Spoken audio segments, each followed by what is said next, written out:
6 বছর পর বাংলাদেশে এসেছিলাম নিজের পরিবারের সাথে ঈদ করার জন্য এবং ঈদের পর যে নারীর সাথে আমার বিয়ে ঠিক হয়েছে তাকে বিয়ে করে আমার সংসারে নিয়ে আসার জন্য। এই মেয়ের সাথে আমার আগে প্রেম নেই, আগে কখনো কথা হয়নি। আমার পরিবারের মানুষজন যখন তাকে পছন্দ করেছে তারপর থেকে তার সাথে টুকটাক কথা হয়। আমার 8 মাস কথা হয়েছে। আমাদের এই 8 মাসে সে আমার কাছ থেকে অনেক চাহিদা পূরণ করে নিয়েছে। কপালের টিপ, হাতের ফোন, পায়ের থেকে শুরু করে অসংখ্য ড্রেস আমার টাকায় কিনেছে সে। চাওয়া মাত্রই আমি তাকে টাকা পাঠিয়েছি।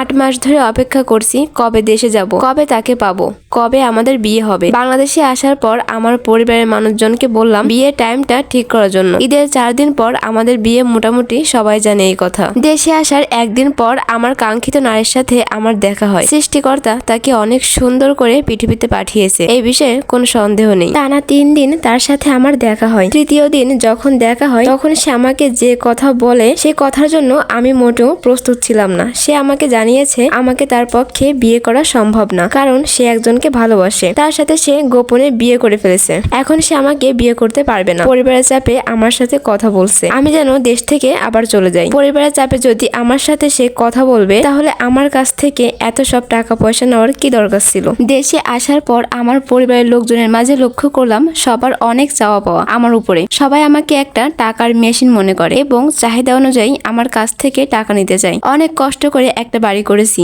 সেই বাড়িতে আমি আমার 2 ভাইকে 2টা ফ্ল্যাট দিয়েছি। এখানে তাদের কোনো টাকা পয়সা নেই। আমাকে রেখে আমার ছোট ভাই বিয়ে করেছে, তার বিয়ের সমস্ত খরচ আমি দিয়েছি। সে কিছু করে না, বাসায় বসে বসে সময় কাটাই। পরিবারের সমস্ত খরচ আমাকে দিতে হয়। সবাই সবার মতো টাকা খরচ করে, কিন্তু একটাবার কেউ জানতে চায় না এই টাকা রোজগার করতে একজন প্রবাসী মানুষের কতটা কষ্ট সহ্য করতে হয়। সবাই আমার টাকায় আরাম আয়েশ করে চলে, তারপরেও ভাই এবং ভাবিদের অভিযোগের শেষ নেই। সবচেয়ে কষ্টের বিষয় আমার মা বাবা আমাকে বোঝে না। তাদের অসংখ্য অভিযোগ আমার ওপর। তাদের ডাক্তার খরচ থেকে শুরু করে সব ধরনের খরচ আমি বহন করি, তারপরেও তারা আমার উপর সন্তুষ্ট না। সবাই চায় জমিদারের মতো জীবনযাপন করতে, চলতে, কিন্তু এই জমিদারি করতে যে পরিমাণ অর্থ খরচ হয় সেই অর্থের উৎস কিভাবে আসে তা কেউ চিন্তা করতে চায় না। আমি আমার মার অ্যাকাউন্টে সেভ করার জন্য কিছু টাকা প্রতি মাসে আলাদা পাঠাতাম। দেশে এসে জানতে পারলাম আমার মায়ের অ্যাকাউন্টে কোনো টাকা নেই। এই টাকা মা একটা জমি কিনেছে, সেই জমি আমার 2 ভাইয়ের নামে রেজিস্ট্রি করে দিয়েছে। এরকম অবস্থায় আমার হাতে যদি টাকা না থাকে